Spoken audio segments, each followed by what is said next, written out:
Bonjour. Imaginez, un jour vous vous réveillez. Et du coup, vous avez une femme et plus une. Mais 2 enfants. Mais jusqu'à hier soir, vous étiez célibataire et profitiez de votre vie de célibataire. Quelque chose de familier est arrivé à Park Kang. Il est un acteur célèbre, en plein essor. Park Kang avait atteint le sommet de sa carrière et il avait tellement d'argent que sa mère pouvait acheter tout ce qu'elle voulait partout dans le monde. Il était devenu très fier de sa richesse et de son succès. Il a toujours eu son manager, Joo Yoon, à ses côtés. Joo Yoon était également acteur, mais il n'a pas obtenu de bons rôles. Alors il a arrêté de jouer et est devenu le manager de Kang pour gagner sa vie. Il s'occupait des affaires et du programme de Kang. Un soir, Kang s'est rendu à un événement pour les cinéastes et a remporté le prix du meilleur acteur masculin. Il a prononcé un discours à un autre endroit.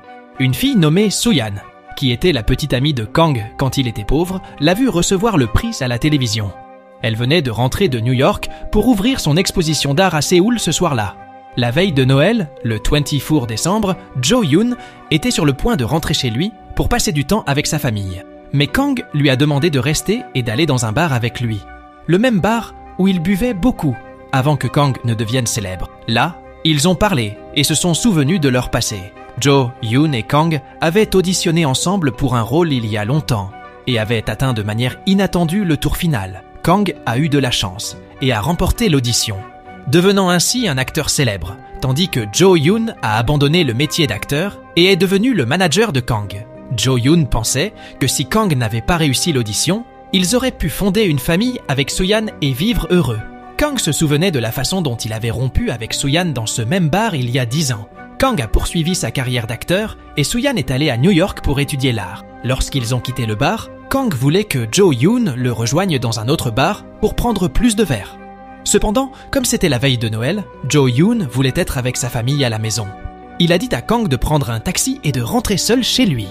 Dans le taxi, Kang, qui était ivre, discutait avec le chauffeur qui se sentait chanceux d'avoir un acteur aussi célèbre comme passager la veille de Noël. Le chauffeur de taxi a supposé que Kang devait vivre son rêve et se sentir heureux de tout ce qu'il avait. Mais Kang a dit au chauffeur qu'il ne comprenait pas vraiment ses sentiments.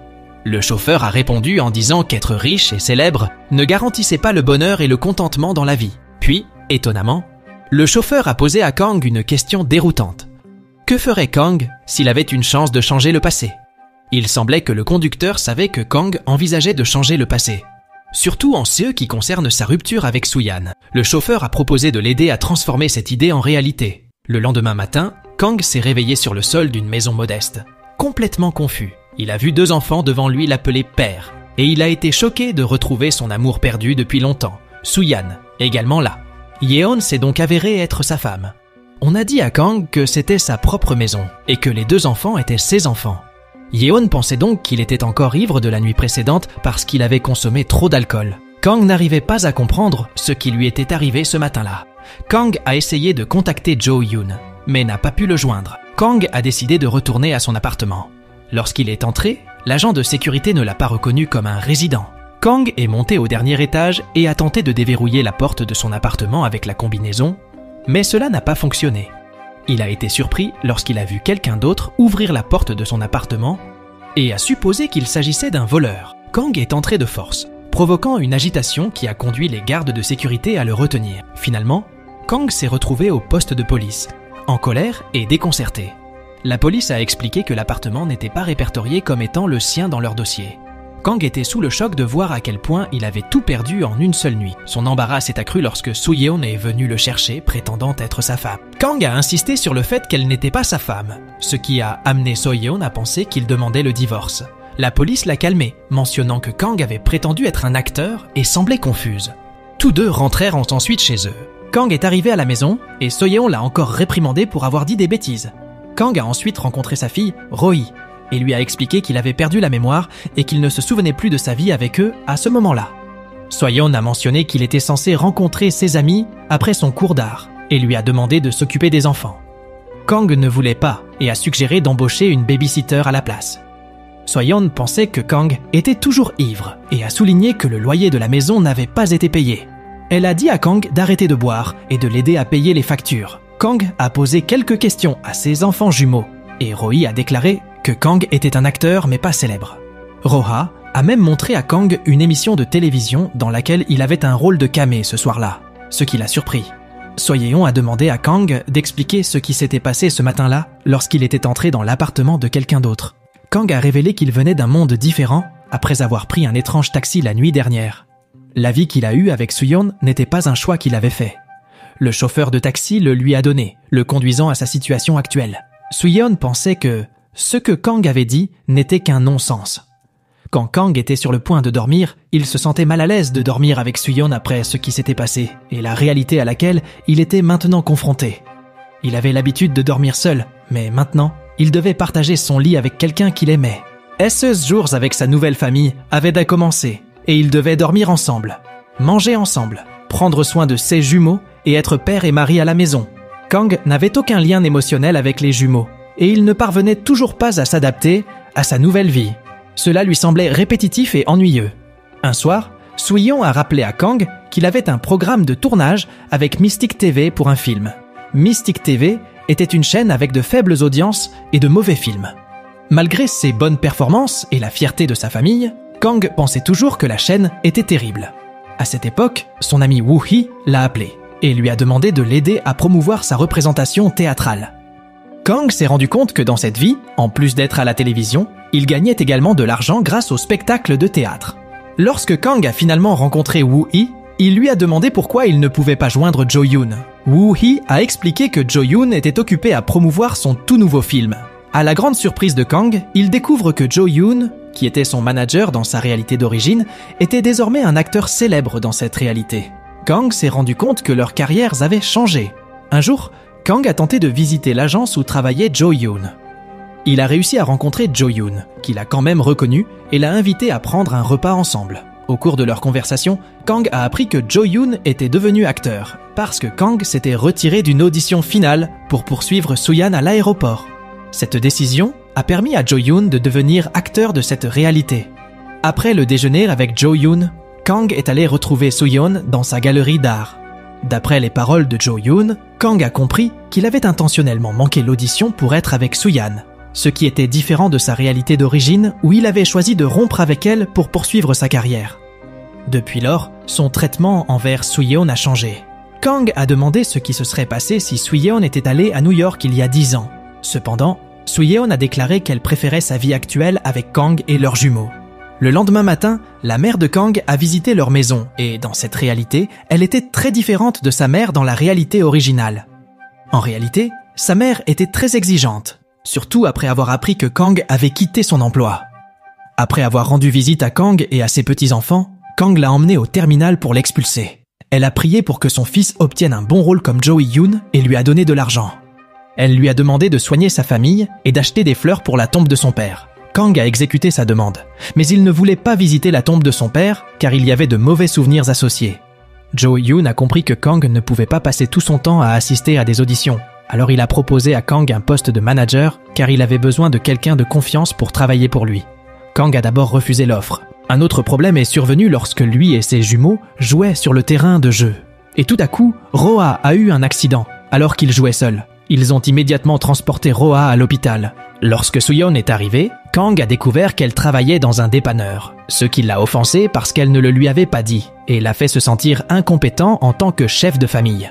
Kang a vérifié son guichet automatique et a découvert qu'il n'y avait pas d'argent dedans. Il était déçu de lui-même face à cette réalité car il n'avait rien accompli au cours des 10 dernières années. Réalisant qu'il n'avait pas d'autre choix, il accepta à contre-cœur l'offre de Jo-yoon de devenir son manager. S'appuyant sur son expérience de voir Jo-yoon comme son manager, Kang a commencé son travail en organisant les horaires, en assistant Jo-yoon sur le plateau et même en le protégeant des paparazzi. Kang n'a pas non plus hésité à donner des conseils à Jo-yoon concernant les négociations salariales, les rôles au cinéma ou les accords publicitaires. Il a utilisé ses 10 années d'expérience pour aider Jo-yoon à gagner encore plus d'argent. Parfois, Kang aidait également Jo-yoon à lire le scénario parce que Jo-yoon était trop paresseux pour mémoriser des lignes. La lenteur de l'apprentissage du scénario de Jo-yoon a frustré les figurants sur le plateau, et certains ont même abandonné. Finalement, le réalisateur a décidé d'offrir le rôle à Kang parce qu'il savait que Kang était un acteur, et Kang a accepté avec empressement. Kang excellait dans son nouveau rôle. Ceux talents équestres lui ont même valu les éloges du réalisateur dans cette réalité alternative. Cette fois, Kang a abordé son travail d'acteur avec dévouement et professionnalisme. Sa famille, à la maison, a été impressionnée par ses performances. Et Kang a commencé à apprécier son rôle de pourvoyeur de la famille. Il a développé un amour plus profond que jamais pour sa famille. La vie s'était considérablement améliorée. Il pouvait confortablement mettre de la nourriture sur la table et payer ses factures à temps, car il avait un revenu stable. Cependant, pendant les nuits blanches, Kang se retrouvait souvent dans la chambre de ses enfants, réfléchissant au fait que dans cette vie, le luxe n'était pas la quête ultime du bonheur. Kang s'est rendu compte qu'il avait appris de ses erreurs passées, que le véritable bonheur venait du fait d'avoir une famille, et non de la richesse. Plutôt que d'être riche et seul, il chérissait sa vie actuelle avec sa famille. Les jours, les semaines et les mois ont passé, et Kang a quitté son ancienne vie, complétant même son rôle dans le drame dans lequel il jouait avec Jo-yoon. De manière impressionnante, Kang a attiré de nombreux fans et même le réalisateur a loué son excellente performance. Le réalisateur a même suggéré que Jo-yoon et Kang échangent leur position. Jo-yoon s'est avéré mieux adapté au poste de manager que Kang. Et Kang a continué à travailler en tant que manager de Jo-yoon malgré son succès croissant en tant qu'acteur. Lorsque Jo-yoon a remporté le prix du meilleur acteur, il a surpris tout le monde en remerciant Kang pour son soutien, reconnaissant qu'il n'y serait pas parvenu sans Kang. Jo-yoon a même déclaré que Kang était un meilleur acteur que lui. Pour célébrer le prix, Jo-yoon a invité Kang à prendre un verre au bar. C'est alors que Jo-yoon a avoué son amour pour la fille garçon manqué qu'il avait invitée plus tôt. Voyant Kang vivre heureuse avec sa famille, Jo-yoon a volontairement décidé d'échanger sa vie avec Kang. Quand ils eurent fini, ils récupérèrent Jo-yoon. Et Kang choisit de partir en taxi.